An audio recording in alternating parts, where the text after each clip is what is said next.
Sebelum kita masuk ke masalah gadget, ya, masalah gadget, ini materi terakhir. Mungkin ada pertanyaan sebelum saya lanjut terkait dengan hal yang sebelumnya kita bahas.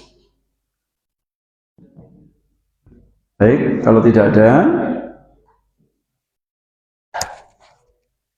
kita bahas tentang masalah HP sekarang. Ya. Oh ya, silakan. Di sekolah itu ada kejadian minum keras, minum oplam, merokok itu hilang oleh orang. Assalamualaikum warahmatullahi wabarakatuh. Kan kalau misalnya kita menghadapi anak yang kejadian anak SMA itu banyaknya kenakalannya merokok, ada juga yang minum minuman ekonomi, segala macam tua. Bagaimana menganalisa dengan apa tadi saya Oh, baik, ya, baik. Assalamualaikum. Misal ini SMA Ustaz ya. Ada anak SMA minum minuman keras. Nah, terus kemudian kita menangani masalah itu. Atau tawuran misal. Bahkan mungkin seandainya peristiwa itu sampai melibatkan pihak keamanan, polisi misalnya. Biasanya begitu terkait dengan tawuran. Apa yang kita lakukan, yang kita observasi apa? Di antara lain ketika misal kita sudah bisa mengcover kejadian itu sampai walaupun mungkin polisi yang turun tangan, maka antara lain setelah kita amati apa yang kira-kira bisa diambil faedah dari pilar itu terkait dengan masalah tawuran ini. Nah, itu bisa kita observasi pada pribadi masing-masing anak setelah kejadian itu. Misal, ternyata anak sampai mungkin diinapkan di kantor polisi misalnya semalam gitu. Kita amati di sana. Kalau ternyata anak di sana itu ketika di sel itu walaupun hanya semalam misalnya, ada anak yang betul-betul menyesal banget itu. Menyesal itu. Dia tidak ingin mengulanginya lagi. Maka kita bisa menceklis salah satunya adalah ifah. Ifah itu menjaga diri untuk tidak mengulang.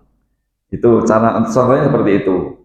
Tapi ada satu sisi anak yang mungkin nggak ada penyesalan sama sekali, ya, iya, terserang dan sebagainya. Maka kita itu jelas ego tinggi kan, itu kan, ego tinggi. Maka kita bisa menceklis mungkin di asajaah, mungkin ke harga diri, izah, itu bisa di situ.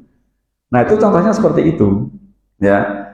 Jadi tetap pelanggaran untuk anak SMA seperti itu tangani sebagaimana kaidah karena sudah besar dan itu berbahaya, ya sudah cegah walaupun dengan bahasa tangan. Tapi setelah itu baru kita bisa mengambil faedahnya dari setiap kejadian seperti itu. Contoh lagi misal, ketika anak merokok, ketika anak merokok itu kemudian kita nasihatin selesai, ya. Apa yang bisa kita ambil dari kejadian anak yang tiba-tiba berhenti selesai itu berarti bisa jadi anak itu ego tinggi sedang apa rendah itu? Rendah. Kemudian kenapa dia merokok? Ternyata hanya ikut-ikutan temannya. Nah, ikut-ikutan teman itu sebenarnya adalah himmah. Jadi rasa ingin tahu, ya, ingin mencoba itu di ego tinggi introvert gitu ya. Itu di sini contohnya seperti itu. Kalau kemudian memang dia sudah nggak bisa berhenti, terus merokok seperti itu, ya, berarti sudah jadi itu sudah merupakan dia memang keras hatinya. Keras hatinya itu berarti tidak ada dua kemungkinan.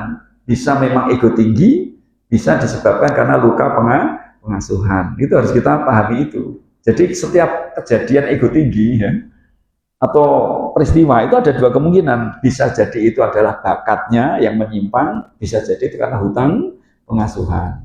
Terus cara deteksinya gimana? Kita pakai firasat, Ustaz. Contoh, anak ini tuh menurut firasat saya ego rendah. Tapi kok dia kok tiba-tiba melunjak ego tinggi itu kan? Nah, itu biasanya hutang pengasuhan. Hutang pengasuhan. Atau mungkin kejadian ego tingginya itu tidak berulang-ulang. Hanya sesekali, itu bisa jadi adalah hutang pengasuhan. Yang lebih akurat lagi, kita coba untuk menanyakan background keluarganya seperti apa. Apakah di rumah betul-betul ayah ibunya dekat, ya? Apakah kemudian ada seperti tidak ada orang tuanya, itu namanya hutang pengasuhan ada di situ tentunya. Nah, kalau ternyata kita tahu anak itu dengan orang tuanya itu baik, dekat, orang tuanya perhatian, berarti karakter dia itu adalah bakat yang tersimpangkan. Maka kita berusaha untuk mengurangi itu biar menjadi bakat yang mulia. Tadi sebagaimana penyimpangan tadi kan, berlebihan, kurangi sedikit aja, maka insya Allah jadi mulia. Sebenarnya anak merokok itu kan biasanya kebanyakan itu anak-anak yang egonya tinggi, kebanyakan, walaupun ego rendah merokok juga ada, tapi kebanyakan rata ego tinggi. Nah, ego tinggi itu sebenarnya merokok itu bagi dirinya, menurut saya, walaupun saya nggak merokok ya, belum pernah merokok dari dulu, itu bagi saya dia itu hanya ingin menunjukkan eksistensi dirinya itu, bahwa aku ini oke kok, ya keren kok, ya itu kan ego tinggi itu, ego tinggi ini menampakkan aku tuh keren, gitu. Nah itu seperti itu. Jadi antara kejadian merokok itu bisa terdeteksi bahwa itu adalah ego tinggi, seperti itu Ustaz. Ya, walam bisawab. Ya silakan ya. Mic-nya Ustaz, mic-nya.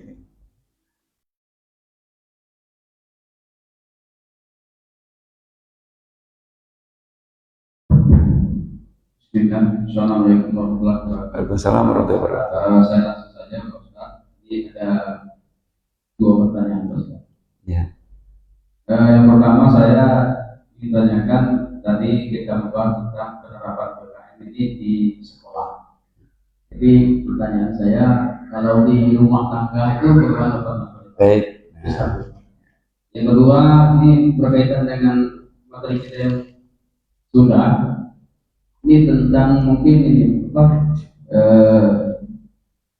masalah hutang pengasuhan. Saya izin menyampaikan tentang kondisi keluarga saya, Pak. Karena saya ada punya anak satu yang paling tua. Itu kalau saya melihat dari materi pembelajaran kita dua ini, mungkin salahnya itu dengan saya dan orang tua dari segi metode pengasuhan. Saya melihat di situ, mungkin ini kesimpulan saya Pak. Entah betul atau salah. Saya hanya melakukan metode perasaan dengan lisan. Saya lihat. Karena kalau untuk kekerasan yang fisik itu tidak pernah saya lakukan sampai sekarang. Tetapi anak ini di dewasanya kurang memuaskan menurut saya. Artinya tidak sesuai dengan harapan kita, Pak.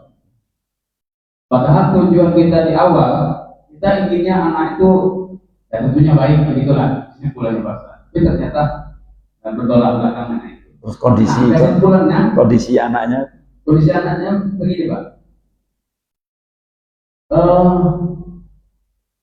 Dia tidak bisa berkreasi. Tidak bisa berkreasi, bekerja seperti orang biasa. Istilahnya mager gitu ya. Iya. Jadi kalau disarankan untuk bekerja di lingkungan kita di situ, dia punya alasan bermacam-macam. Kalau dia mau kerja, mau di tempat yang pilihan dia sendiri, yang agak sulit untuk kita capai yang pilihan dia itu. Jadi ini salah satunya Pak Ustaz.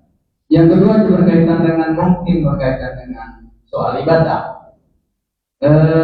Kalau bimbingan itu saya rasa sudah.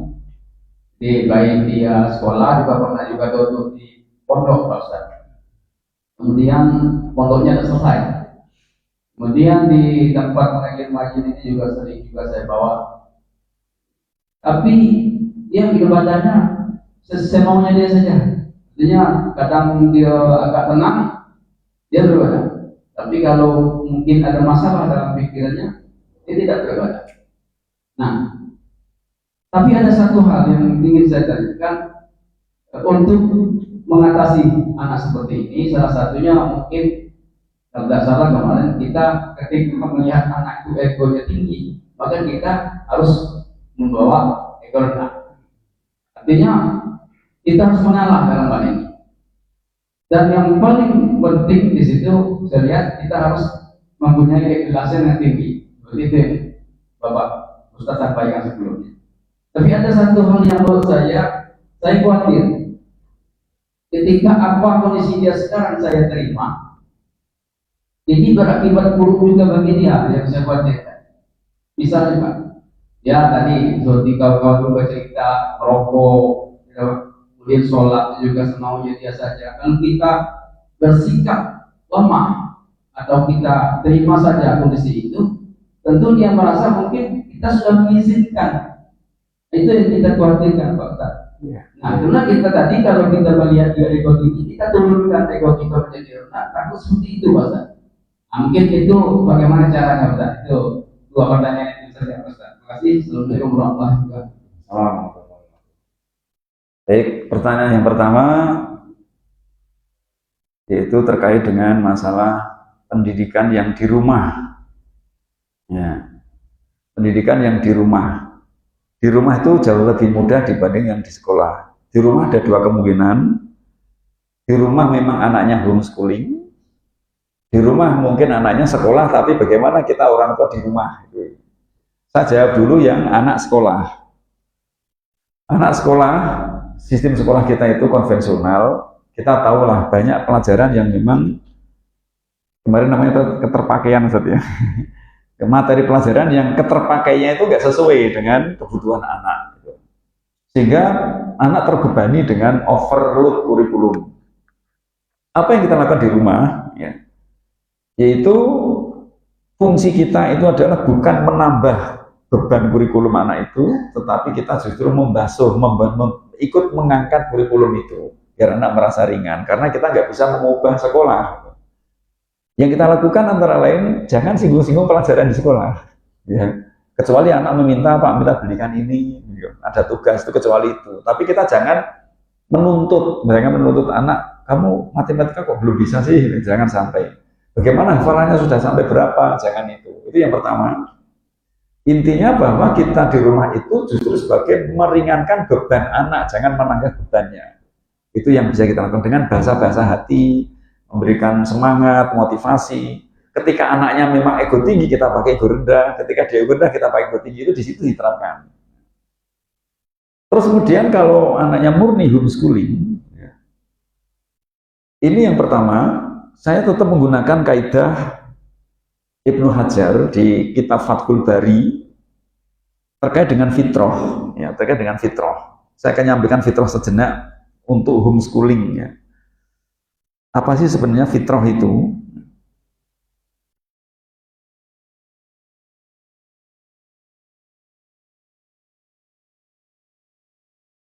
Fitrah yang kemarin kita bahas, ya. Bentar, mohon maaf sebentar. Nah ini maaf.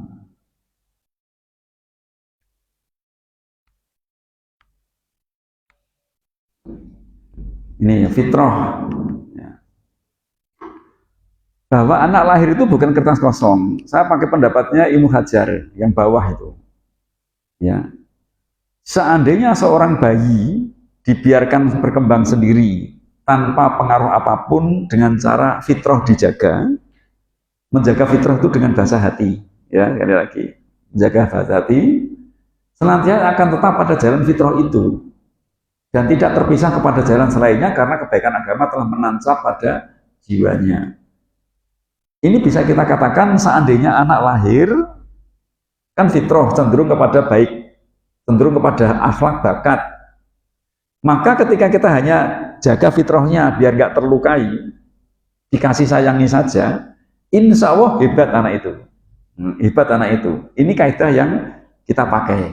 Sehingga mendidik anak menjadi baik lebih mudah daripada sengaja dididik menjadi jahat. Ini yang kita pegang. Sehingga ini untuk homeschooler ya, homeschooler betul-betul orang tua yang menentukan model pendidikan anaknya. Anak bukanlah kertas putih yang kosong yang dapat dibentuk sekehendak pendidiknya. Ini. Sehingga anak lahir fitrah itu sejak lahir sudah terisi karakter-karakter kebaikan yang dibawa. Sehingga setiap anak itu hebat. Ini. Jadi mendidik itu bukan melukis, ya, tetapi mendidik itu seperti bertani, ya, seperti bertani. Harus dijaga, disiram, dipupuk. Hasilnya lama itu bertani kan ya. Kalau mangga bisa bertahun-tahun. Itu mendidik. Maka mendidik itu bukanlah menjejalkan materi, ya, bukan menjejalkan, tapi pendidikan sebenarnya itu adalah menumbuhkan karakter-karakter kebaikan yang terisi pada diri anak. Ini fitrah. Ini bertentangan dengan konsep John Locke tabula rasa, ya, ya. Kertas kosong, bertentangan dengan konsepnya Pavlov, yaitu behaviorism, ya itu bertentangan sekali. Justru malah pendidikan kita pakainya itu tadi. Nah, sehingga kalau kita perhatikan perbedaan metode kertas kosong dan fitrah, ya, itu bagaikan melukis dan bertani. Kita perhatikan di sini perbedaan-perbedaannya. Kenapa kita perlu tahu perbedaan ini? Sebab salah persepsi bisa salah tindakan, salah persepsi bisa salah tindakan. Ini kertas kosong itu, ya, ketika melukis itu cepat sekali langsung jadi, tapi bertani lama sekali. Kertas kosong langsung cepat, tapi bertani ini bisa membesar melebihi yang dilukis. Nah, ini bedanya fitrah sama kertas kosong. Ya, yang membesarkan bukan petaninya, ya, petani hanya menjaga fitrahnya pohon itu kan. Ini. Tapi kalau melukis itu yang menentukan pelukisnya. Itu bedanya di situ. Jadi kertas kosong itu unsur penyerahannya kepada penciptanya itu agak kurang. Tapi kalau bertani ya pasrah sama yang menumbuhkan pohon, hanya nungguin gitu. Mudah-mudahan besok nggak ada hama. Itulah pendidikan fitrah. Nah, nih. Nah, maka kertas kosong itu bagikan melukis, fitrah itu bagikan bertani. Kertas kosong itu membentuk, fitrah itu menumbuhkan. Maka ada pertanyaan sekarang Bapak Ibu, Ustaz dan Ustazah. Saya akan mengadakan ulangan satu pertanyaan, ada 5 pilihan. Karakter itu titik. A, dibangun. B, dibentuk. C, dicetak. D, ditanam. E, ditumbuhkan. Yang benar yang mana? Ditumbuhkan. Tapi kita sering sekali membentuk karakter, mencetak karakter, membangun karakter, jika ada istilah karakter building gitu ya. Itu kertas kosong. Karena apa? Dibentuk, melukis. Tapi kalau fitrah ditumbuhkan karena bukan ditanam, karena lahir sudah ada di situ. Nah, itulah, ini perlu kita pahami. Ini untuk homeschooler ya, terutama ya. Itu kesempatan emas untuk menerapkan fitrah. Nah, kemudian kalau kertas kosong segera dapat dilihat hasilnya. Maka pendidikan konvensional itu langsung, kamu sudah 1 bulan kok nggak berkembang-kembang. Tapi kalau fitrah itu lama nanti. Bahkan kalau menurut kami, itu hasilnya setelah mereka lulus. Kami mendidik anak dari kelas 1 SD, itu sampai kelas 6 itu seperti tidak ada perubahan. Kami pakai fitrahnya, seperti menumbuhkan tanaman. SMP prudent sedikit. Ternyata setelah dia lulus di SMA, barulah kelihatan sinarnya. Gitu. Jadi ketua ini, ketua itu kah, gitu kan? Padahal kami nggak menduga kalau dia bisa seperti itu. Nah, itu lama hasilnya, memang. Ya, dilihat dilihat dengan segera kalau fitrah. Makanya target pendidikan, yang tujuan pendidikan itu targetnya adalah balik. Balik itulah panennya di situ sebenarnya. Bukan ketika di TK. Maka anak TK belum bisa apa-apa, jangan panik. Karena apa? Nanti masih ada SD. Maka ibarat kalau kita fitrah itu lari maraton. Lari maraton itu kalau pertama kenceng, biasanya finishnya lemes.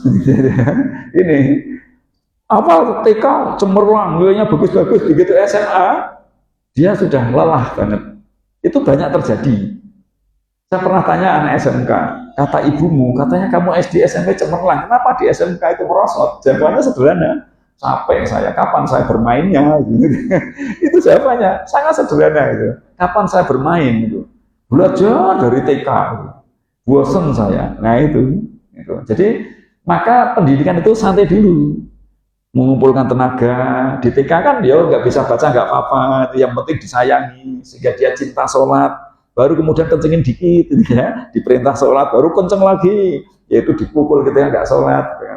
Itu urutannya demikian. Kemudian kertas kosong tidak dapat berkembang jika dibiarkan.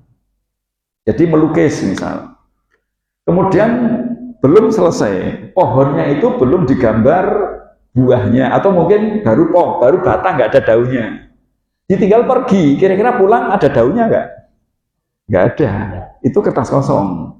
Tapi kalau menumbuhkan tanaman, kita siram tumbuhkan di halaman pas musim hujan, kita pergi 1 bulan, pulang berubah nggak? Berubah, selama dijaga fitrahnya. Tiba-tiba sudah besar, nah itulah pendidikan. Maka kalau kita mendidik anak kertas kosong, pusing kita itu. Apa yang kita bisa bentuk ke anak saya? Nah padahal sebenarnya yang menumbuhkan anak kita itu bukan kita hanya menjaga fitrah. Yang menumbuhkan siapa? Ya Allah Ta'ala, yang memberikan fitrah perkembangan pada setiap anak itu. Sehingga ringan banget kita itu. Cukup jaga aja saja kan. Nih. Kemudian kertas kosong itu tidak dapat dibentuk sekehendak yang mendidik, tapi fitrah tidak dapat. Ya, karena sudah ini tanaman jambu. Wah, ya nggak bisa, saya pengen mangga, saya rubah aja ya. Ya nggak bisa. Itu fitrah.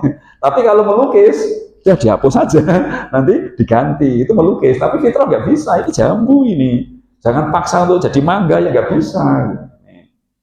Kemudian cara mendidik untuk kertas kosong, cara mendidiknya sekehendak mendidiknya, tapi fitrah cara mendidiknya sesuai kondisi anaknya. Maka Ibnu Qayyim mengatakan kenali kondisi anaknya. Ini kenali kondisi anaknya. Kertas kosong itu penjejalan dari luar, ya. Sedangkan fitrah penumbuhan dari dalam. Kertas kosong itu conditioning, ya. Makanya kalau kita pakai konsep yang dari barat, itu biasanya kan pertama paling halus itu stimulus, benar tidak? Stimulus itu bahasa lisan yang paling halus. Jadi stimulus itu bahasa lisan paling halus, karena mereka nggak mengenal bahasa hati, ya. Jadi stimulus itu bahasa lisan yang paling halus sekali. Padahal kemarin kita bahas sehalus-halusnya bahasa lisan untuk menumbuhkan hati bisa melukai kesadaran anak. Jadi kondisi, tapi dalam fitrah ada namanya purifying, ada namanya conditioning. Murnikan dulu, ada tasfiyah, ada tarbiyah. Ini ada 2 itu. Jadi murnikan dulu. Murnikan kecintaannya, mahabbahnya, kemanusiaannya, dimurnikan. Ya, sehingga bisa berani menjadi dirinya sendiri, baru kemudian dikondisikan. Inilah bedanya kertas kosong dan fitrah. Nah, sehingga menjadikan, ya, mendidik metode kertas kosong itu sulit. Karena melukis harus ahli, benar atau tidak? Ya, melukis itu harus ahli, kadang kursus dan sebagainya sulit. Harus lulus dari sekolah keguruan. Tapi mendidik fitrah mudah. Orang yang mungkin tidak punya tangan aja bisa nanam pohon, bisa menumbuhkan, bukan nanam, menumbuhkan saja, jaga saja bisa kok itu. Maka kalau kita mendidiknya dengan kertas kosong, ya banyak orang tua mengeluh, saya nggak bisa mendidik anak, bukan lulusan keguruan gitu. Tapi kalau fitrah nggak ada alasan, nggak ada alasan orang tua nggak bisa mendidik. Nggak ada alasan, hanya menjaga saja masa nggak bisa. Padahal jelas yang diperintah mendidik itu bukan gurunya tapi orang tua. Nih. Kemudian menjadikan kertas kosong itu mahal. Harus ada pagar, harus ada gedung, itu. Tapi kalau fitrah murah sekali. Ya. Rasulullah tuh nggak butuh kelas. Anak di mana-mana saja bisa jadi kelas. Ini. Nah, maka akhirnya kertas kosong ini karena banyak modifikasi fitrah, akhirnya menjadikan melukai kesadaran. Ini yang terjadi. Sedangkan fitrah ini, walaupun mudah dan murah, justru akan menyuburkan kesadaran anak. Sehingga kalau digambarkan ini, ilustrasinya, kertas kosong itu menuntun anak untuk mengikuti kehendak orang tuanya. Tapi untuk fitrah, menuntun anak untuk mendampingi kehendak anak. Inilah gambaran perbedaan kertas kosong dan fitrah. Nah, ini untuk homeschooling ya. Sehingga akhirnya apa yang dilakukan untuk homeschooler? Ya sudah, dampingi saja. Terus materi pelajarannya nggak usah pakai jadwal. Ketika misal anak beli makanan, ayo dibagi sama kakak. Nah ini belinya 10, ya dibagi 2, matematika masuk. Di situ aja. Jadi alamiah, matematika masuk. Terus kemudian beli es. Loh kok bisa habis ya esnya ya? Diterangkan tentang IPA, perubahan zat. Itu masuk IPA. Sambil kegiatan sehari-hari. Jangan pakai jadwal-jadwal. Itu nanti memindah sekolah ke rumah. Jadi pendidikan rumah itu bukan sekolah pindah ke rumah.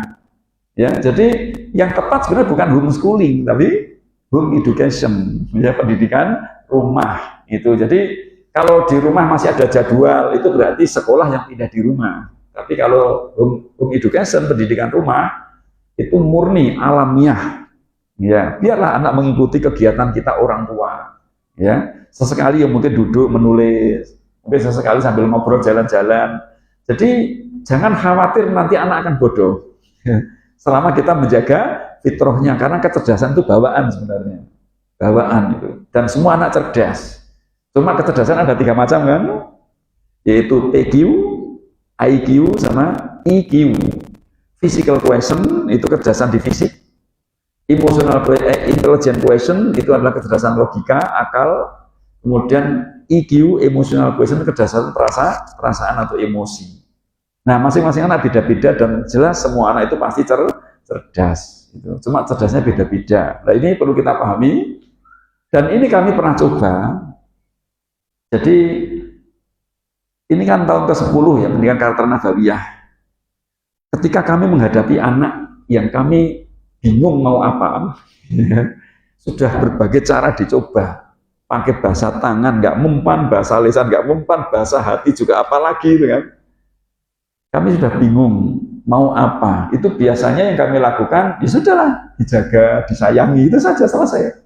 Yang penting tidak ada bahaya dari luar. Itu ternyata tambah usia, selama fitrah ini dijaga, benar dia menjadi membaik. Menjadi membaik. Makin tambah lagi, makin membaik. Itulah fitrah perkembangan. Jadi kalau kertas kosong kan nggak meyakini adanya fitrah perkembangan. Ya. Semua kosong, kalau nggak diisi nggak jadi. Kalau TK nggak mau sholat, berarti selamanya nggak sholat, gitu kan, bayangin begitu kan. Maka kalau fitrah ini kita mengandalkan perkembangan sunatullah tadi. Kita pasrah pada Allah, ya Allah sudah kami nggak mampu, jagalah anak ini.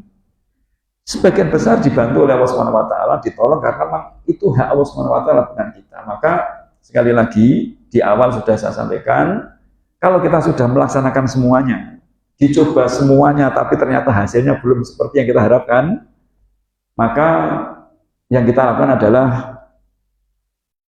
jangan berorientasi pada hasil. Orientasinya pada proses. Ya Allah, sepertinya saya sudah mentok, saya sudah pelajari semuanya cara ini, dan inilah yang bisa saya lakukan pada anak saya. Hasilnya engkau yang menentukan. Sudah selesai. Sambil kita terus memperbaiki diri terus, nanti insya Allah Ta'ala kalau memang anak kita ditakdirkan seperti anaknya Nabi Nuh, ya, kita harus ridho karena kita sudah maksimal. Tapi kalau ternyata anak kita diciptakan oleh Allah Ta'ala menjadi seperti Nabi Ismail, ya alhamdulillah, itu pun juga sebenarnya bukan diukur hasilnya, tetapi yang diukur adalah proses kita. Itu antara lain untuk menghadapi pendidikan rumah seperti itu. Nah, kemudian untuk observasinya ya bolehlah kita pakai asesmen yang untuk homeschooling ya, homeschooler. Atau firasat itu cukup kok, firasat. Kayaknya anak saya besok ini mungkin SD-nya di rumah deh, nanti SMP-nya kayaknya di sini, sebab besok kuliahnya di sana, gitu ya. Itu seperti itu. Ada rencana studi, ya. Firasat nggak masalah, ya. Tidak harus banyak administrasi. Cuma ketika pendidikan di rumah, setidaknya mulai kelas 4 itu sudah terdaftar di data induk nasional terkait dengan nomor induk nasional siswa itu kan, agar anak kita punya ijazah resmi, sehingga nanti bisa sekolah di negeri dan sebagainya. Itu yang tidak boleh terlewatkan. Kalau di Indonesia saat ini masih bisa dikejar sejak kelas 4, kalau memang kelas 1, 2, 3 terlambat. Nah itu mungkin gambarnya seperti itu yang terkait dengan masalah homeschooling. Kemudian pertanyaan yang kedua, ya.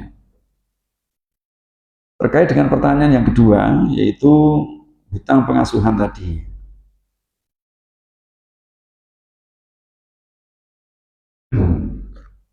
Jadi kemarin sudah kita bahas ya. 3 metode adalah hak anak yang harus ditunaikan sesuai dengan kondisi dan usianya. Jika tidak, maka akan muncul hutang pengasuhan. Nah, yang pertama, hutang pengasuhan bahasa hati. Ini jika anak sejak lahir sudah langsung ke lisan, nggak ada bahasa hati, maka besok dia menuntut bahasa hatinya. Bahasa hati saya mana? Kok nggak ada? Ini karena apa? Langsung ke lisan sejak TK. Ini lisan tangan, lisan tangan. Ini nanti anak punya hutang pengasuhan bahasa hati, yaitu ingin hatinya disentuh. Kemudian kalau dari TK sudah pakai bahasa tangan, ya tegasi itu 2 tuntutan, ya, yaitu anak akan menuntut bahasa hati sekaligus bahasa lisan. Saya kok nggak pernah diomongi sama ayah, nggak pernah disayang. Saya cuma sedikit pukul, banyak diomongi saya. Ini kadang-kadang kan. Ini biasanya begitu. Nah, kemudian kalau ternyata dari lahir itu bahasa hati terus sampai besar, nggak ada bahasa lisan, nggak ada bahasa tangan, anak akan menuntut bahasa lisan dan tangan. Pernah ada anak seperti ini. Aku kok ingin seperti kamu. Lu kan enak kamu, kemana-mana diantar, uangnya banyak, nggak pernah kurang. Saya pingin itu dilepas, mandiri kayak kamu, berangkat sendiri, kadang-kadang pernah nggak punya uang, seru lu kayaknya. Nah itu kan, itu berarti dia menuntut hutang pengasuhan bahasa tangan, butuh ketegasan. Jadi hutang pengasuhan itu bukan semata-mata hati saja. Nah tadi Bapak kan cerita menggunakan hati, perasaan, dan lisan saja, nggak pernah tangan. Bisa jadi anak menuntut ketegasan, bisa jadi walaupun dia ego tinggi itu, tapi karena nggak pernah ditegasi, dia mungkin ingin sekali bahwa dirinya itu ditegasi, karena dia memiliki hutang pengasuhan yaitu berupa bahasa tangan, karena Bapak hanya menggunakan perasaan dan lisan saja. Itu seperti itu insya Allah ta'ala. Jadi kekhawatiran Bapak insya Allah nggak terjadi kalau memang kita tepat menggunakan ini, ya nggak masalah. Nah, kaidah ego tinggi pakai ego rendah itu kan jika kondisinya bahasa hatinya yang kurang, gitu ya. Jadi bahasa hati kurang, maka ego tinggi dengan bahasa hati ego rendah, anak yang ego rendah pakai bahasa hati ego tinggi, itu seperti itu. Tapi kalau hutang pengasuhan adalah bahasa tangan, ya pakai bahasa tangan. Butuh ketegasan. Itu ada anak yang menuntut begitu, itu ada, karena itu anak yang dianggap anak mami, gitu ya. Wah, nggak enak, aku sedikit-sedikit diatur. Nah, itu berarti dia menuntut bahasa tangan. Itu jadi sekali lagi hutang pengasuhan bukan hanya bahasa hati, tiga-tiganya bisa. Demikian walam bisawab. Nah, silakan mungkin ada pertanyaan.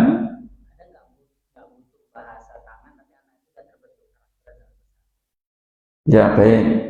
Jadi misal dari kecil anak dijaga fitrahnya ya, fitrah. Kemudian ternyata dia sudah karakternya mandiri.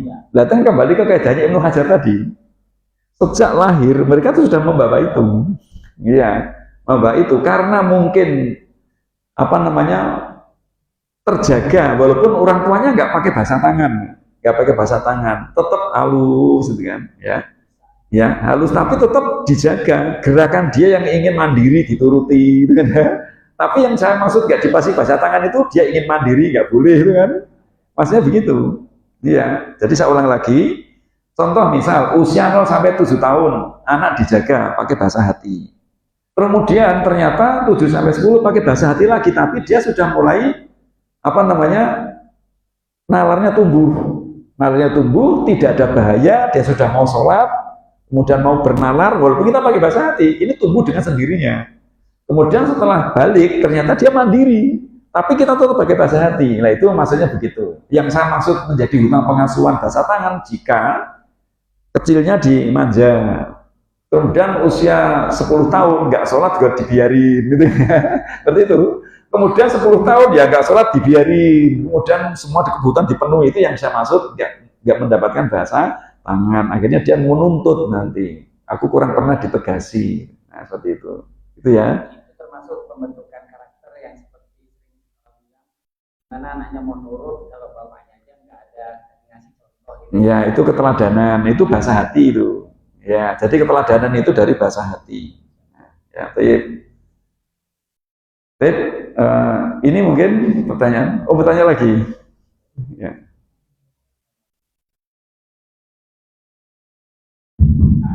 Nah,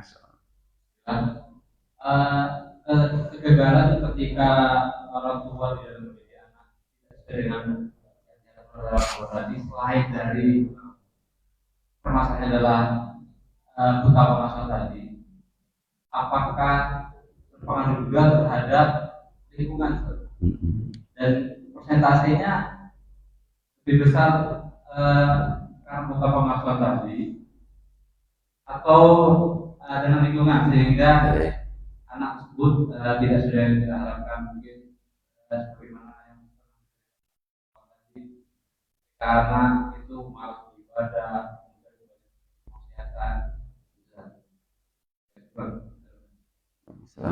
Baik, Masya Allah.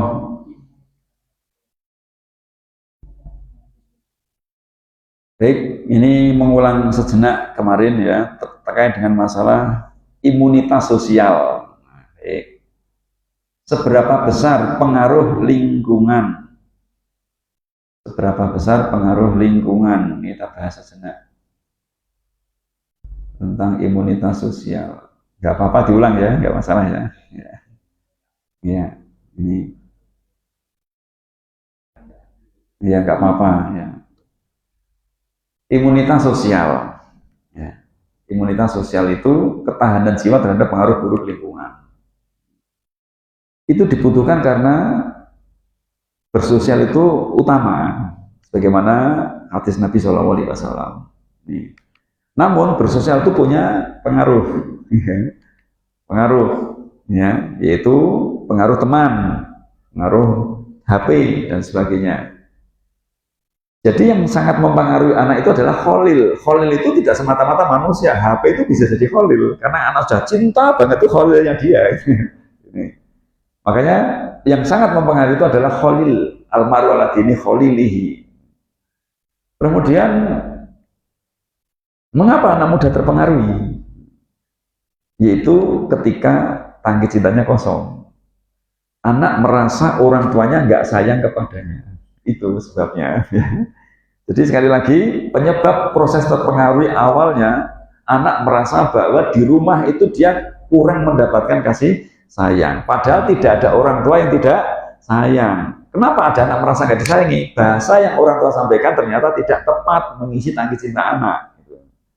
Ya, kita seringnya mengungkapkan kasih sayang dengan bahasa lisan dan tangan, padahal harusnya bahasa pengisi tangki cinta adalah dengan bahasa hati. Nah, setelah tangki cinta kosong, ini kan bahan bakar hati anak.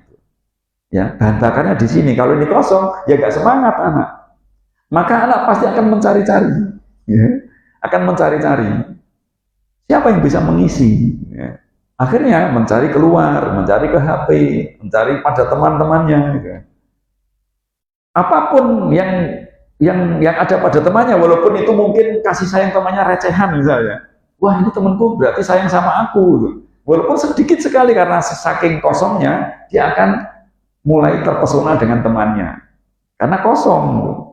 Ya, maka dia akan mencintai temannya dan pasti akan terpengaruhi. Jadi kembali lagi kesimpulannya bahwa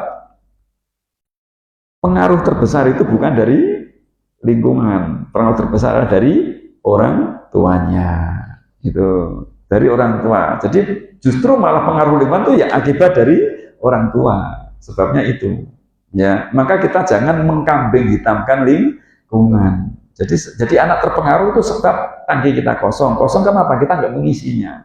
Nah, baik kita flashback mundur sekarang. Nah, kembali ke sini. Ya. Mengapa ada anak lebih menurut kata temannya daripada orang tuanya? Ya, karena anak merasa temannya lebih sayang kepadanya. Mengapa ada anak lebih senang kepada HP daripada kepada orang tuanya? Karena anak merasa bahwa HP lah lebih asik daripada orang tuanya. Padahal tidak ada orang tua tidak sayang anak. Tapi banyak anak merasa tidak disayang orang tuanya. Mengapa demikian? Karena orang tua dalam menyampaikan kasih sayang salah bahasa. Ini salah bahasa. Ya, harusnya pakai bahasa hati, tapi kita sering menggunakan bahasa lisan dan tangan. Ya, kemarin sudah kita sampaikan, ibu, nah, ibu ngomel-ngomel sama kamu itu karena ibu sayang sama kamu, tapi bagi anak, sayang kok ngomel. Nah, ayah ini mukul kamu, marah-marah sama kamu, kan ayah sayang sama kamu, sayang kok marah-marah, kan? Maka bagi anak ini bukan kasih sayang, padahal orang tua niatnya adalah menyampaikan kasih sayangnya. Nah, ini salah bahasa yang harusnya menggunakan bahasa-bahasa hati tadi. Nah, ini jadi intinya isi tangki cinta anak-anak kita tadi, ya. Ini isi tangki cinta anak-anak kita ini sampai penuh dengan bahasa-bahasa hati, ya. Ini sampai penuh, betul-betul sampai penuh, ya. Sebab nanti kalau sudah penuh, dia nggak akan cari-cari lagi. Dia nggak akan cari-cari lagi. Dia akan di rumah. Nah, cuma masalahnya mengisi tangki cinta itu tidak mudah. Tidak semudah mengisi pertalite ke dalam tangki mobil. Masalahnya itu sulit sekali. Kenapa? Nanti ada efek samping namanya euforia, anak melunjak. Nah, itu yang kita ditambahkan lagi ujian untuk kesabaran di situ. Nih, itu melunjaknya itu yang kita harus lebih sabar, dan sabar. Bukan hanya S tapi triple S. Ya. Nih. Jadi bukan hanya sabar tapi super triple sabar di situ. Nanti insya Allah kalau sudah penuh, insya Allah nanti akan tidak terpengaruh dengan lingkungan. Ada sedikit video dari Syekh Sulaiman Ar-Ruhaili sebentar, ya, untuk menguatkan bahwa beliau juga menyarankan untuk mengisi tangki cinta anak-anak, ya, sehingga mereka nggak keluar.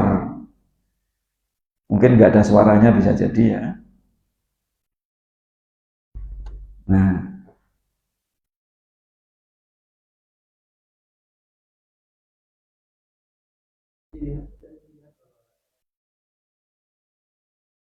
ini laptopnya juga nggak keluar suaranya ini. Ini masuknya ke sana malah. Oh. Iya, ada volumenya kayak itu.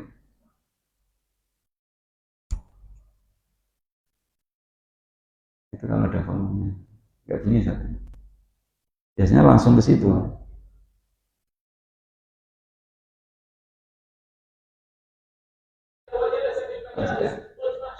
Di speakernya. Ya, saya ulang lagi bentar, ya. يسألوا أهل الذكر إن كنتم لا تعلمون. للأسف الشديد أن كثيرا منا جعلوا حسن أخلاقهم للشارع وجعلوا لبيوتهم أسوأ ما فيهم. بعض الناس إذا خرج وجلس في المجالس قلت ما شاء الله ما آنس كلامه، هذا الرجل يحدث الناس ويفتح القلوب، رجل لا تمل مجلسه، يضحك جليسه، يؤانس جليسه، حسن الاخلاق، اذا اخطا عليه احد قال جزاك الله خيرا، غفر الله لي ولك، فاذا دخل بيته انقلب حاله واصبح اسدا غضوبا يغضب لكل شيء ويغضب من كل شيء ويعاقب على كل شيء ويؤاخذ على كل شيء، صموتا في بيته لا يكاد يتكلم. وليس هذا من العشرة بالمعروف. ينبغي على الأب إذا دخل بيته أن يجمع أسرته وأن يحادثهم وأن يلاطفهم وأن يسأل عن أحوالهم وأن يملأ قلوبهم حبا، فإن هذه القلوب تشتاق إلى الحب، فإذا لم تشغل بحب من الأب بحثت عن الحب في غيره. فينبغي علينا جميعا أيها الإخوة أن ننتبه إلى هذه القضية الكبرى والعلامة العظمى، وهي التعامل في داخل أسرنا بأحسن الأخلاق وأكرمها. Ini menunjukkan bahwa memang perlunya anak di rumah itu merasa disayangi oleh orang tuanya, terutama ayah, ya, terutama ayah. Ini. Nah, kemudian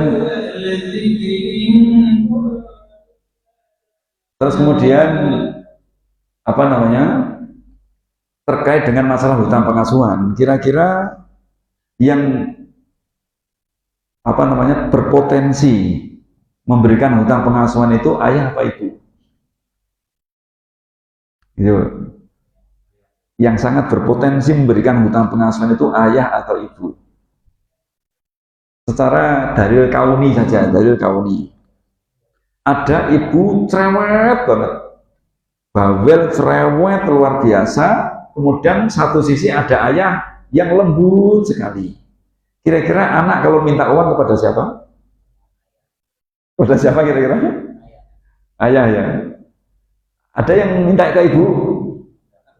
Ya. Kalau di Semarang, mungkin beda budaya ya. Di Semarang itu rata-rata jawabnya ibu. Ya. Secerewet-cerewetnya ibu, kemudian ada ayah lembut, anak itu selalu minta ke ibu. Itu di Semarang. Ya. Tapi kalau di sini mungkin ayah ya, ke ayah, berarti budayanya beda. Maka bisa jadi ya, bisa jadi walaupun memang mereka tetap minta ke ayah, karena memang yang bekerja itu ayah kan itu.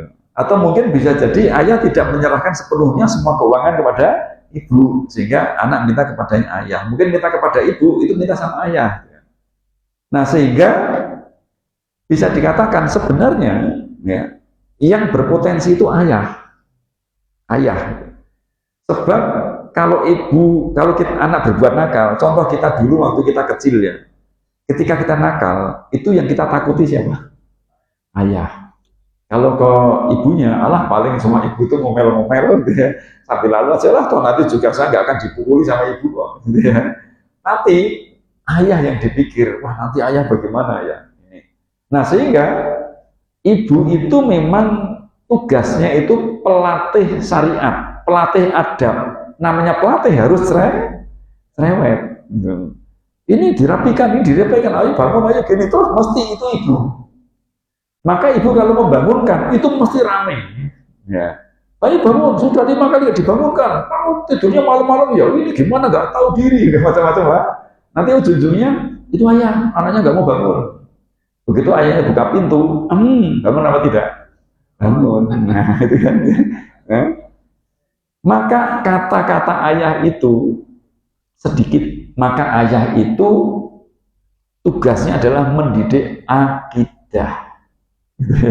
Nanti untuk adab itu orang tua, syariat itu di ibu, syariat itu ibu. Yang ayo sholat ayo gini, caranya begini, ayo ini, masa nggak bisa baca ini diajari ibu. Ayah kan jarang kayak gitu. Nah maka ayah itu pendidik akidah. Jangan takut, gitu aja nggak berani. Jangan khawatir nanti ayah yang nolong. Jangan pertahankan pendapatmu, jangan mau kalah, itu tugas ayah. Ini makanya kalau ayah bicaranya itu salah, walaupun sedikit melukai anak. Tapi kalau bicaranya benar, akan memotivasi anak. Itulah makanya tadi yang disebut Syekh Sulaiman bukan ibu tapi ayah. Wahai para ayah, penuhi tangki cinta anak-anakmu di rumah, biar dia tidak terpengaruh dunia luar. Jawabannya demikian. Ya, walam bisawab. Mohon maaf agak panjang. Ya, itu. Baik, mungkin ya Masya Allah. Waalaikumsalam warahmatullahi wabarakatuh.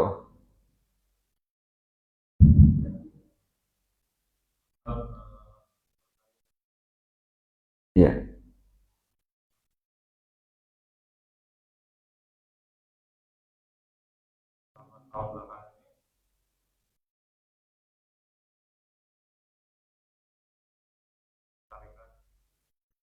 Iya.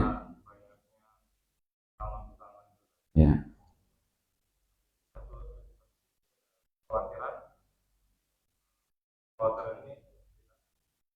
Iya. Iya.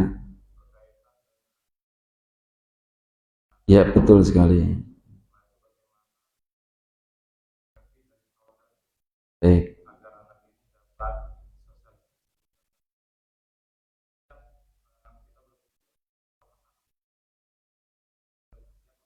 Betul.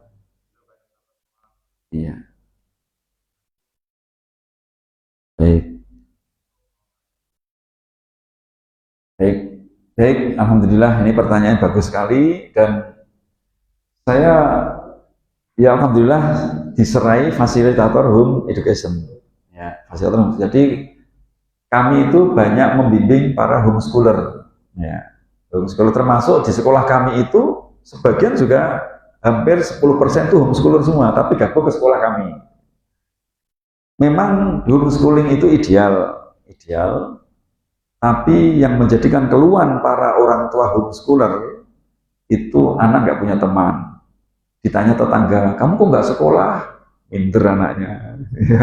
Kemudian, kamu sekolah di mana? Nggak bisa jawab.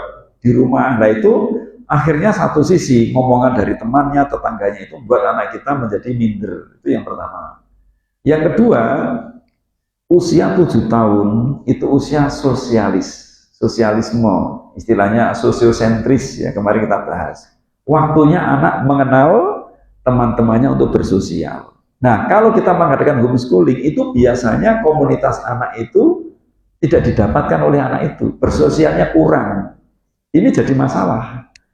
Sehingga banyak sekali orang tua yang ketika menghadapi anaknya dalam bersosial itu kurang, ujung-ujungnya masukkan sekolah lagi. Agar ketemu temannya. Tujuannya sekolah biar ketemu temannya, bukan karena keilmuannya, tapi karena biar ketemu temannya. Ini yang terjadi seperti itu. Nah, terus akhirnya apa yang harus dilakukan kalau memang sudah berniat menjadi homeschooler? Yaitu ikut komunitas. Ya. Komunitas, yaitu di mana para homeschooler itu kumpul jadi satu. Nah, mungkin bisa jadi lembaga di Jambi sini, jadi fasilitator homeschooler itu bisa. Terdaftar sebagai santri mungkin di sekolah Thayyibah, tapi statusnya adalah homeschooler, itu bisa. Jadi nanti ketika ada kegiatan outing yang tidak akademis di Thayyibah, anak bisa gabung. Terus lagi anak bisa beli seragamnya. Kamu sekolah di mana? Di Thayyibah, ini seragamnya, selesai. Itu yang terjadi di kami. Jadi ada yang komunitas itu bentuknya adalah komunitas non formal, yang betul-betul informal ya. Informal itu yang nggak ada ikatan lembaga, ada itu, tapi itu sulit. Kalau memang di Jambi banyak, mungkin ada ratusan homeschooler, jadi satu nggak masalah, itu informal. Tapi kalau nggak ada, kita gabung dengan komunitas, yaitu sekolah yang mau menampung, biasanya adalah PKBM, biasanya. Itu mau nerima, itulah gabung ke sana. Tapi nanti anak sekolahnya di rumah. Karena apa? Untuk menghadapi perkataan tetangga, kamu sekolah di mana? Di Thayyibah. Buktinya mana ini seragamnya? Itu murid-murid kami yang Jakarta biasanya begitu. Mereka minder, kemudian beli seragam, tunjukkan ini seragam saya, ini rapot saya, itu kan. Ya, ini. Kemudian ketika ada outing, ya mereka kadang-kadang gabung. Ada parenting, mereka gabung. Sehingga dari mana? Habis ketemu teman-teman. Itu cukup sekali, insya Allah.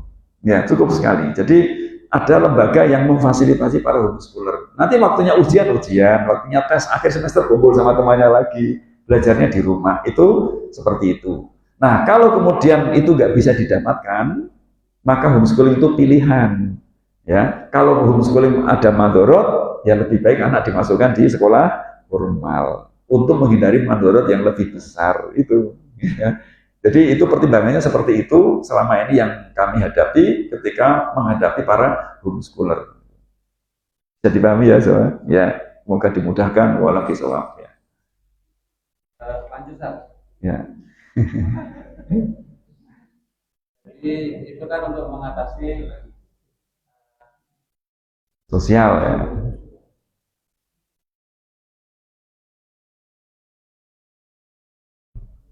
Itu saklarnya 2 itu. Ya, ada 2 saklar. Nah, yang bisa hidupkan yang punya. Tadi solusi untuk dalam pendidikannya. Ya. Lain halnya dengan seperti jadi pada saya kan sekarang sudah Ya. di dalam saya juga sendiri ada sedikit saran ya ketika di usia SD kemudian saya keluarkan kemudian saya masuk ke pondok tahfiz yang notabene memang sampai hari ini anak saya juga tidak punya walaupun pakai terapi. Di satu sisi kadang juga anak itu menyalahkan orang tua. Kenapa anak tidak sekolah sehingga dia tidak punya ijazah. Tapi di sisi lain juga kami berharap ijazah atau pendidikan itu nanti lah, penting agamanya masalah Hmm, pekerjaan. iya. Tapi eh, pikir terus kasihan juga gitu kan. Iya. Yang teman-temannya atau keluarga yang lain juga punya dan sementara dia makan ijazah punya Iya. itu gimana kan solusinya? Baik. Ya, Baik. Jadi ada dua cara insya Allah terkait menghadapi anak sudah 20 tahun sementara nggak punya ijazah, nggak punya skill, sehingga bingung mau kemana, itu kan. Langkah yang pertama, kalau memang nanti jalurnya adalah ingin jalur jadi pegawai, jadi pekerja, jadi karyawan, itu ikut kejar paket. Kalau SD sudah punya belum SD? Belum. Ya jadi mulai dari kejar paket A dulu. Karena usianya 20, itu biasanya dari PKBM ada keringanan setahun saja cukup. Karena usianya sudah 20. Tapi kalau usianya yang masih kecil-kecil itu baru 3 tahun. Nanti tanyakan ke Bang Hasbi, nanti insya Allah akan bisa menjelaskan. Ikut kejar paket. Setahun biasanya begitu kalau di Jawa itu umur 20 ke atas. Ya, itu bisa dipercepat tuh SD-nya. SMP-nya tetap 3 tahun. Berarti ibaratnya masih butuh waktu 4 tahun untuk punya SMP. Nanti SMA-nya 3 tahun. Berarti masih butuh waktu 7 tahun untuk mendapatkan ijazah SMA. Nah, kalau memang ingin menempuh seperti itu, bisa masih pada waktu 7 tahun. Ya. Berarti dia usianya nanti 27 ya. Nah, seperti itu. Itu kalau mau jalur ijazah. Terus alternatif yang kedua, ya, yaitu dengan pemagangan. Ya, pemagangan. Sudah, kamu jangan mikir gaji dulu. Ikut bantu siapa saja, insya Allah yang diikuti seneng, ya, selama dia kerjanya benar. Tujuanmu bukan kerja, tapi kamu di sana itu magang. Ya. Kalau sudah magang, insya Allah punya terampil lah. Setelah terampil, barulah dia nanti akan membuka wira usaha. Itu solusi tercepat seperti itu. Jadi pemagangan itu penting sekali. Ya, jadi penting sekali. Cari mungkin saudara, yang penting anak dipeseni, yang penting kamu di sana akhlaknya baik sajalah. Bantu semampunya, insya Allah nanti lambat laun akan menjadi terampil. Dari situlah dia punya skill yang mungkin nggak jadi karyawan karena nggak punya ijazah, tapi dia menjadi seorang pengusaha. Kalau pengusaha itu nggak pernah ditanya ijazah. Maka pendidikan itu kan ada 3 jalur. Ya. Pendidikan ada 3 jalur. Yang pertama adalah jalur akademis, yang kedua adalah jalur profesional, yang ketiga jalur entrepreneur. Jalur akademis itu adalah yang itu ijazah SD, SMP, SMA, nanti lulus jadi dosen, jadi pegawai negeri, itu akademis. Itu anak-anak yang memang warna kuning tadi, ya, warna kuning gitu. Yang kedua jalur profesional, ini anak yang tidak suka teori, sukanya praktek, tapi dia nggak bisa ngatur orang. Jadi yang introvert ego tinggi, ya.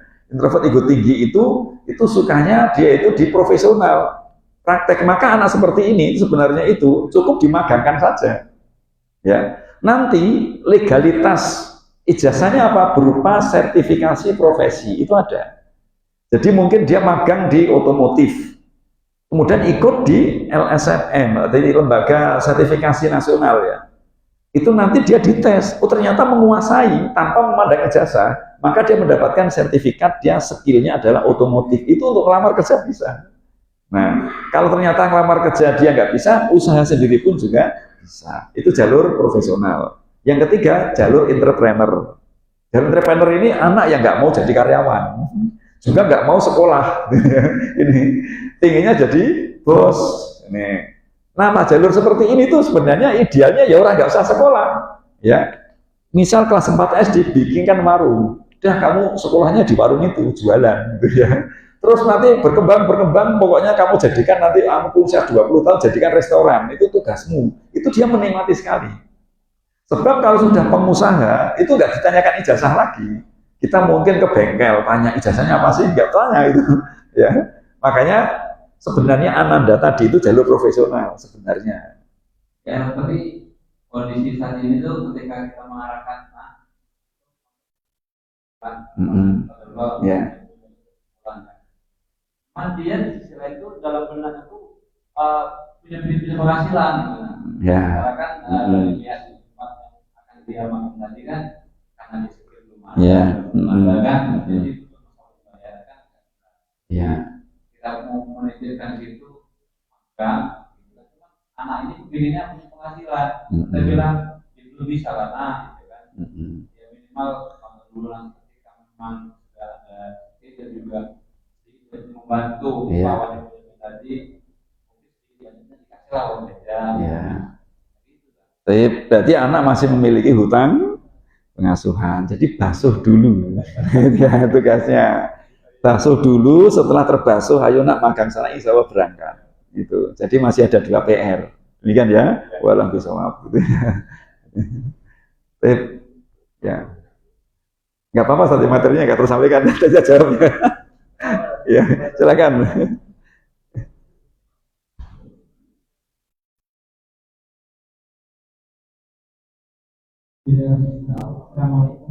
Waalaikumsalam warahmatullahi wabarakatuh. Sehari-hari banyak Ya. Ya.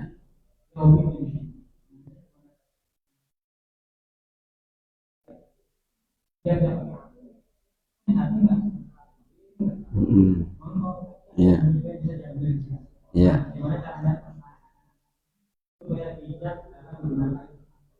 Tip, Masya Allah. Usia berapa sih anaknya? Oh, 8 sama 16 tahun. Baik. Ya.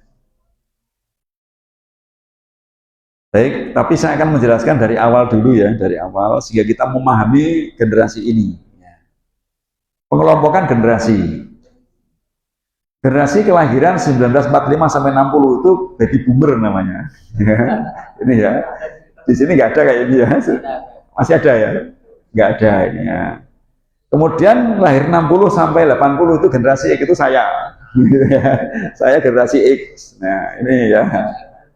Kemudian 80 sampai 95 generasi Z. Ini mungkin yang sekarang sudah pada punya anak ini ya. Anaknya sudah SD gitu ya. Ini.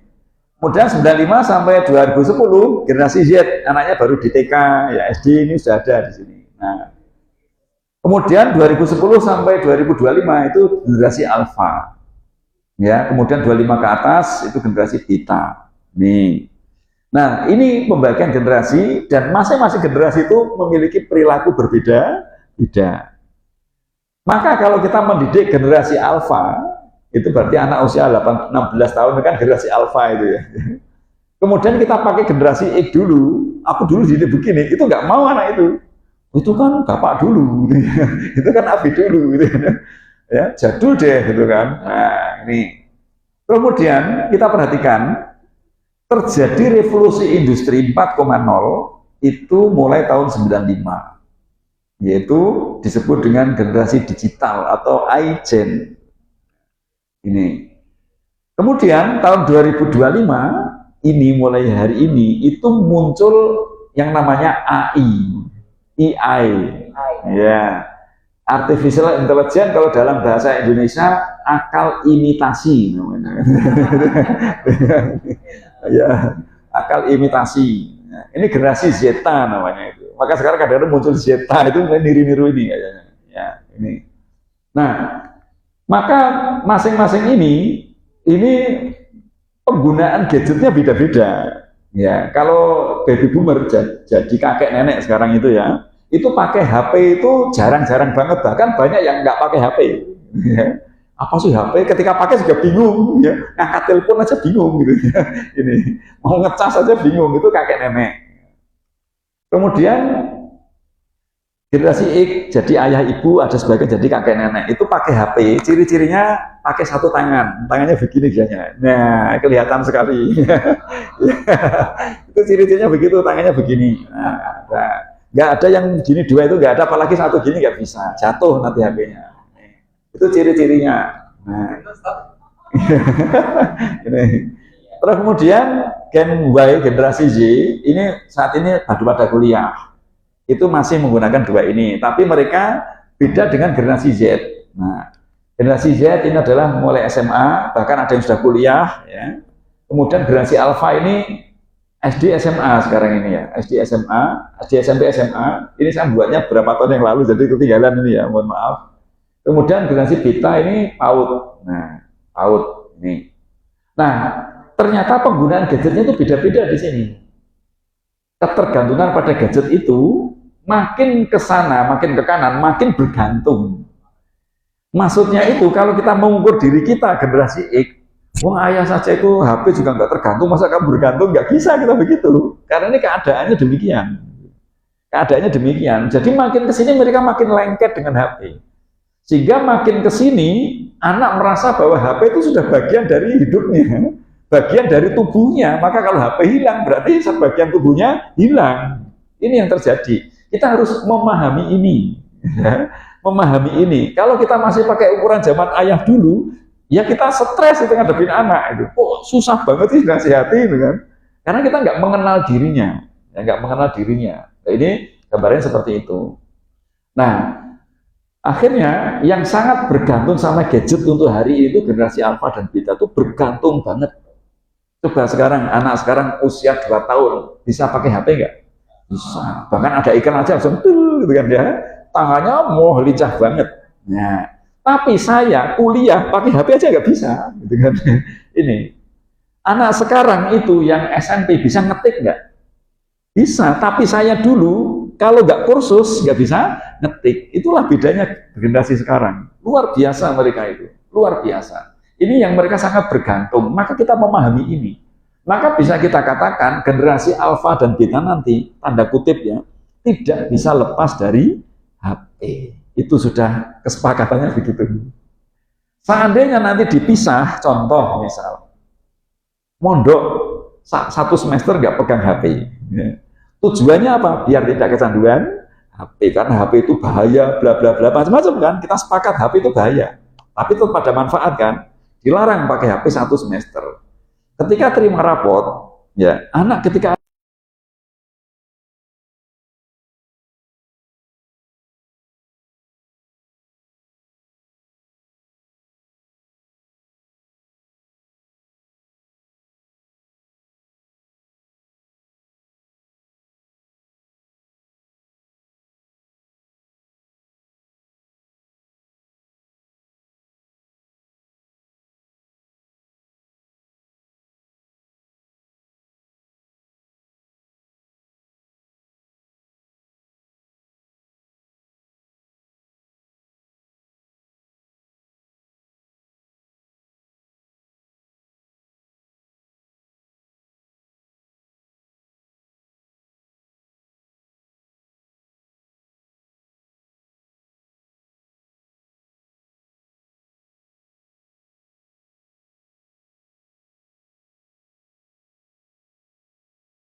nah, kemudian ini dalil-dalilnya ya. Setiap anak cenderung untuk mempelajari segala sesuatu. Mengapa anak berani menggunakan gadget sehingga dilarang saja mau melawan orang tua, sembunyi-sembunyi gitu. Karena mereka melihat ya, orang tuanya menggunakan gadget itu saja. Berarti di benak mereka bahwa gadget itu ada gunanya. Itu. Mengapa anak itu ketika merokok tak berani? Karena mereka melihat bahwa ada orang dewasa merokok, itu masalahnya. Sehingga mereka meniru. Nah, ini yang menjadi catatan kita. Nah, sekarang melihat kondisi seperti ini, kita harus dari mana?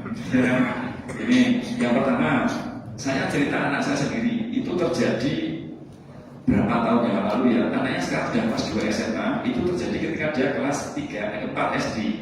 Kelas 4 SD, berarti berapa tahun itu ya? Saya cerita itu. Jadi anak saya itu tipe anak yang tanda kutip kecanduan gadget. Ini yang karena itu yang sekarang membuat tafsirbakat.com. Ini jadi ceritanya begitu alur ceritanya. Jadi dulu kecanduan gadget saya merasa sudah butuh, gak bisa apa-apa. Akhirnya waktu itu tahun 2016 ya, 16-17 itu kan gadget tuh masih dilarang untuk anak-anak. Ada anak sekolah ketua bapak gadget dihukum. Ya, itu. Waktu itu kan sekolah umum, kalau sekarang sudah boleh kan. Ya. Itu saya berikan gadget HP, saya berikan HP. Bener dia euforia apa? Sampai malam begini terus. Gurunya di sekolah gitu kan komplain terus, ini anaknya gimana nggak kayak gini, nggak mau perhatian, ini nggak mau mengerjakan tugas macam-macam bla bla bla. Saya dalam hati ini kayaknya euforia. Ya beberapa kan saya yang mendirikan sekolah itu kan, jadi udah biarin aja kan dia. Nah akhirnya setelah beberapa lama, setahun kemudian, saya yakin husnudon saya ini anak ini IT. Sebab saya kalau ada anak kecanduan gadget, saya selalu bayangannya IT gitu. Saya nggak berpikir negatif, selalu berpikir positif, ini IT. Akhirnya saya ikutkan waktu itu ada namanya robotik yang pakai coding, ya, itu. Coding saya ikutkan, ya sekedar untuk ternyata HP bisa untuk ini dong. Nah, saya ikutkan, kemudian beberapa lama sampai berbulan-bulan. Setelah itu kemudian saya memberikan aplikasi-aplikasi yang bikin game sendiri. Dia asik di situ ya. Jadi nggak salah kasih aplikasi itu loh, bisa bikin game, dia bikin sendiri. Akhirnya begitu kelas 4 dia masuk di kelas bakat IT. Di situ ada guru IT di situ kan ya. Ada volunteer relawan yang mau bakat IT. Dia ikut di situ, mulai dia menikmati latihan bikin website dan sebagainya itu kan. Akhirnya mulai nyaman. Tetap HP-nya nggak bisa lepas. Tapi yang dibuka sudah beda. Ini, yang tadinya hanya game saja sekarang sudah mulai tutorial. Nanti apa lagi, coba-coba bikin website. Arahnya ke situ. Jadi tetap nggak bisa lepas. Yang kita lakukan hanya bisa mengarahkan saja. Ini yang bisa kita lakukan. Akhirnya usia naik SMP kelas 7, ya, dia mulai bikin tafsirbakat.com. Awal-awal itu nggak karuan betulnya itu. Ya, pokoknya bikin aja lah. Sampai bertahun-tahun kami hanya memperpanjang itu domainnya itu kan, memperpanjang itu terus bayar terus walaupun ini nggak jadi dia masih latihan di situ. Tapi tiap hari dia main komputer.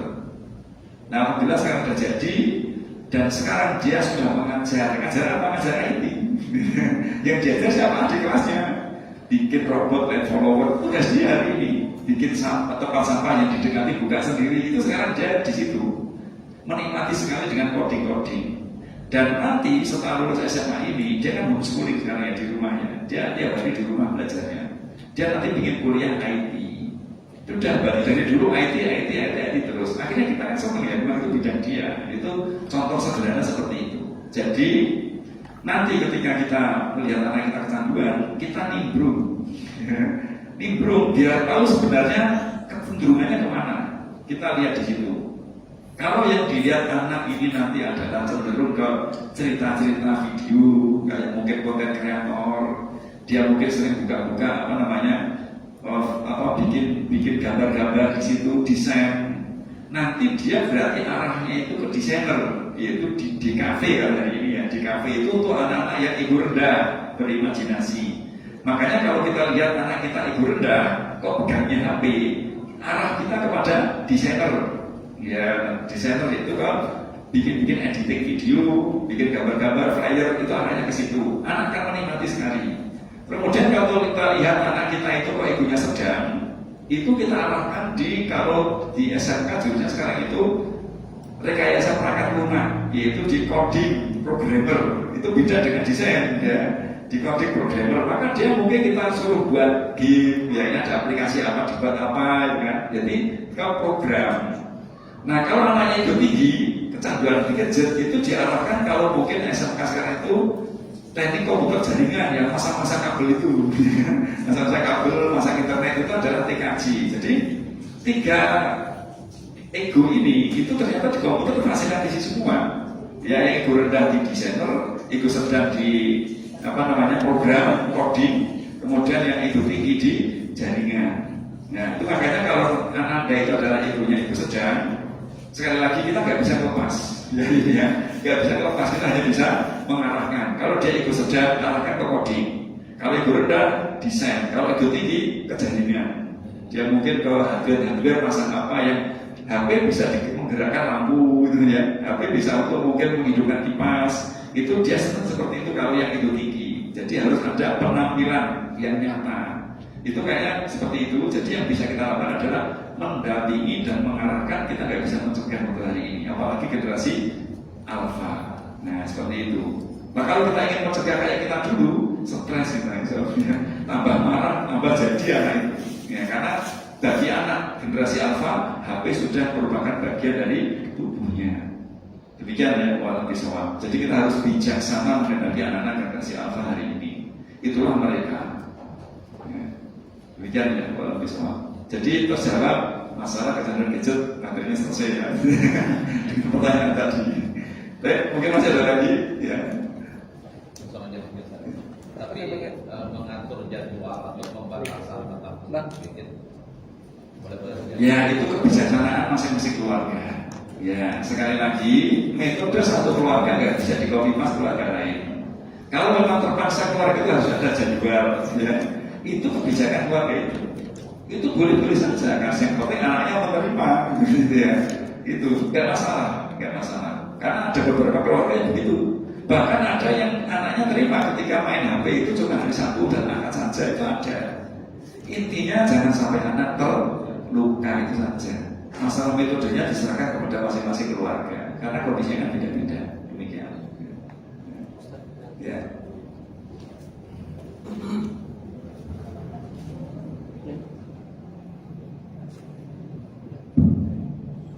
Assalamualaikum warahmatullahi wabarakatuh. Assalamualaikum warahmatullahi wabarakatuh. Pertanyaan Ustaz tentang teknik mengatasi anak ujian atau euforia. Ya. Nah, ini mungkin sudah disampaikan dengan contoh-contoh, cuma mungkin di antara berbagai materi ini karena masih kurang paham bagaimana menghandle anak yang euforia atau melunjak. Ya. Terima kasih. Baik.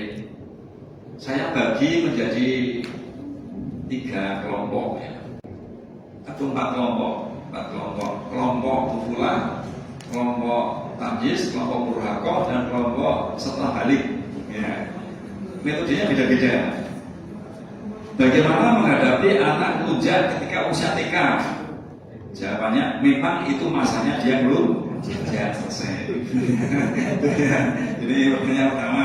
Jadi sesuai dengan usianya sehingga sudah itu masanya egosentris, harus tuntas. Yang penting nggak bahaya.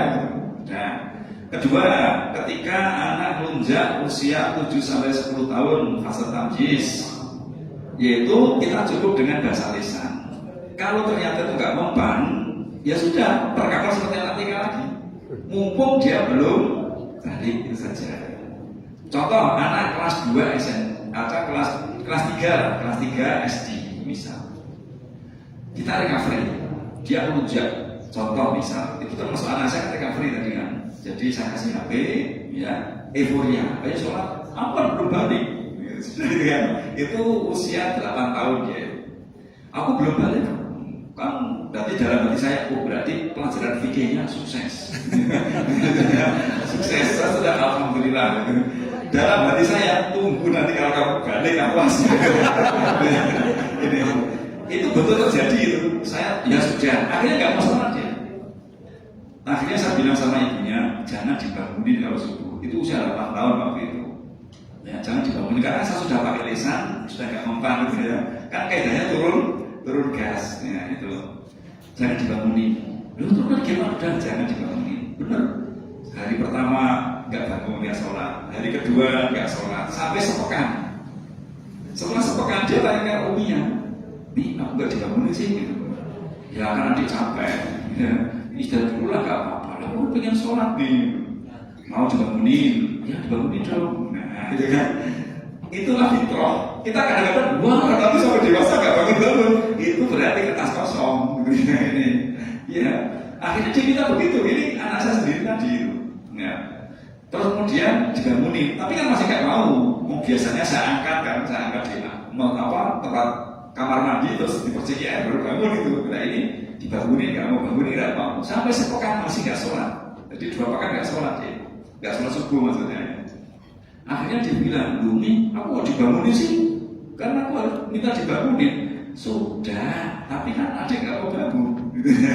Itu, ya diangkat aja. Nah akhirnya setelah itu diangkat, mau bangun. Yang tadinya diangkat marah sekarang tidak marah itu. Padahal sama diangkatnya itu. Maka sama anak tadi ya itu yang nggak mau makan, ya itu dulu ya, dibasuh dulu kan. Ada penundaan waktu. Nah, benar setelah balik dia mau sholat. Ternyata kata-kata anak itu kadang kita menganggap sepele ya, itu benar mereka, jujur mereka. Aku kan belum balik. Karena benar, alhamdulillah sampai sekarang itu saya nggak pernah nyuruh. Terus sejak dia mulai SMP itu sudah jalan terus. Nah, sholat jalan terus walaupun saya nggak di rumah. Kalau dulu sebelum di recovery, Abi kemana sih? Dan cuma dekat situ. Pulangnya kapan? Ya nanti pada 1 jam. Kok cukup sih Bi? Tujuannya apa? Dia itu tidak suka kalau abinya di rumah. Itu awalnya karena abinya galak. Terus kalau kok nggak lama sih Bi? Gitu kan? Jadi seperti itu. Maka kalau saya nggak di rumah nggak sholat, saya recovery itu tadi. Alhamdulillah sekarang itu dia sudah SMA kelas 2 ya. Ya masa Allah itu apa namanya empatinya itu muncul gitu ya. Walaupun awal-awal kami sempat stres istilahnya ya, atau khawatir banget nanti gimana ini. Nah, ini pengalaman saya pribadi. Jadi intinya nanti kalau sudah usia nanti ya sudah, karena belum balik sudah dia dulu. Yang penting kita sudah ngomong dulu, ternyata nggak didengerin, udah biarin dulu berapa waktu. Nah, kita jangan menganggap nanti selamanya akan nggak bangun. Ada fitrah di situ ya, yang dia sebenarnya cinta sholat karena mungkin terlukai oleh kita, maka dia nggak suka sholat, maka disebutkan dengan ya dibiarin dulu. Kemudian kalau sudah 10 tahun ke atas ya, kita harus cerahkan gitu ya. Ayo bangun, setiap hari kita ngomongin, walaupun dia mungkin nggak bangun ya. Ayo sholat, nggak mau sudah. Ayo sholat, nggak mau ya sudah. Itu kalau sudah 10 tahun, jadi metodenya mundur kan, dia mundur ya. Yang tadinya harusnya dipukul karena ini belum tumbuh kesadarannya, mundur seperti tadi, walaupun sudah murakoh ya. Ini, nah itu kalau tidak balik sampai nanti dia mau, mumpung dia belum balik, belum dosa. Nah setelah balik ya, itu harus sholat. Harus sholat. Ini karena apa? Dia sudah mukallaf. Kalau dia tidak sholat, dia itu berdosa.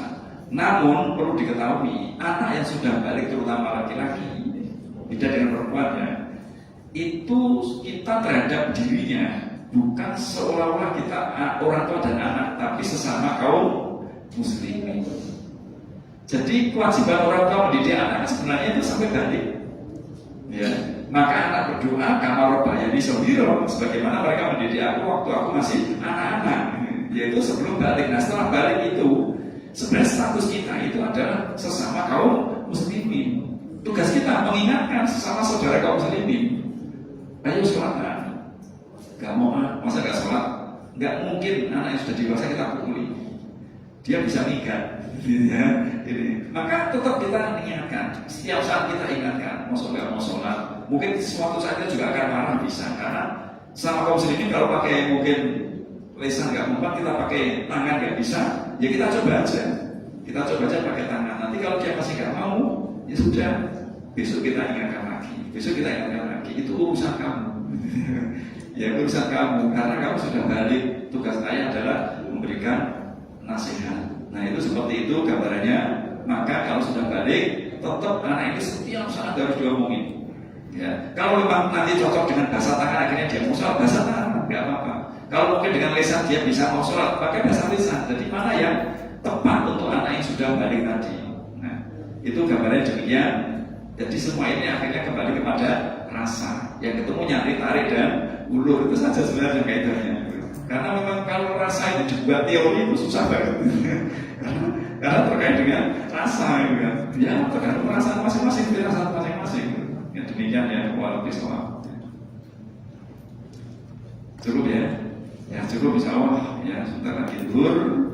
Alhamdulillah ya materi sudah terselesaikan, termasuk masalah gadget, kesadaran sudah dibahas, metode dibahas, wilayah dibahas dan semua sudah dibahas. Saya heran atas pertanyaan-pertanyaan. Justru dengan pertanyaan itulah menjadikan materi menjadi lebih lengkap. Itu alhamdulillah ya, sehingga muncul materi-materi yang sebenarnya itu tidak direncana untuk ditampilkan, tapi karena ada pertanyaan sehingga muncul. Mudah-mudahan bermanfaat ya. Sekali lagi bahwa kita ingat perkataan Imam Malik bin Anas, la yasluha akhiru hadhihi ummati illa bimasluha bihi awwaluha. Tidak akan bagus akhir umat ini, generasi alfa ini, kecuali yang telah membuat bagus generasi sebelumnya. Maksudnya bagaimana? Katanya tadi generasi terhadap generasi apa nggak bisa, itu hanya masalah teologi ya. Tapi urusan kaidah dasar, terutama bahasa hati, itu nggak ada kaitan dengan teologi. Ya, satu-satunya unsur manusia yang tidak bisa dikuasai oleh teknologi adalah hati. Itu makanya tetap kita ikut metode hati pada zaman dahulu untuk menjadikan hebat generasi hari ini. Kemudian yang kedua, pendidikan itu bukan urusan hasil. Sekali lagi saya ulang-ulang, ya, bukan urusan hasil, tapi urusan proses. Ya, sudah banyak contoh generasi pendahulu kita terkait dengan kesuksesan mendidik yang tidak berorientasi kepada hasil. Jadi hasil kita serahkan kepada Allah Subhanahu wa Ta'ala, tapi kita tetap berusaha bagaimana bisa mendidik sebaik-baiknya yang terbaik untuk anak-anak kita. Insya Allah nanti akan memudahkan, ya, karena tujuan kita bukan nanti bagaimana anak akan mengurusi kita, tapi tujuan kita bagaimana Allah ridho dengan apa yang saya lakukan terhadap anak saya. Demikian ya, wabillahi taufiq wal hidayah. Wassalamualaikum warahmatullahi wabarakatuh.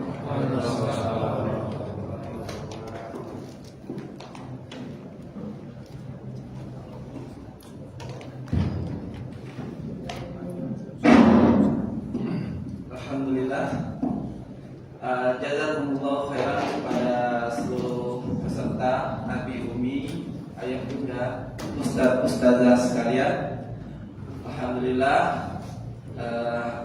kita sudah bisa menyelesaikan seluruh materi pendidikan karakter nabawiyah, akademi guru dan orang tua untuk sesi batch yang ke-9 ini yang dilaksanakan di Masjid Makmur Harimah ini. Kemudian untuk selanjutnya terkait kelanjutan, mungkin Bapak Ibu sekalian ingin menambah atau menggali lebih dalam lagi terkait pendidikan karakter nabawiyah ini, mungkin nanti akan ada sesi selanjutnya, yaitu sesi online yang mungkin akan dimasukkan di grup yang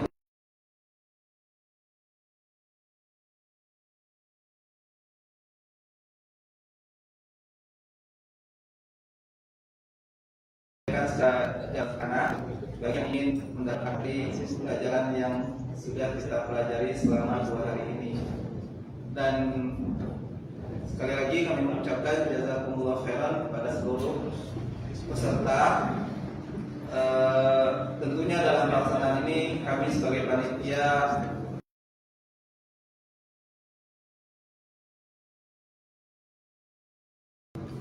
begitu banyak mungkin kekurangan yang mungkin itu di luar kemampuan kami. Yang pasti kami sudah berusaha semaksimal mungkin, dan kami mohon maaf sekiranya ada salah kata atau salah sikap dari seluruh panitia ini. Dan kemudian untuk sesi terakhirnya kami mohon kepada Bapak, khususnya Bapak-bapak, kita melaksanakan dokumentasi bersama. Kita foto bersama Ustaz.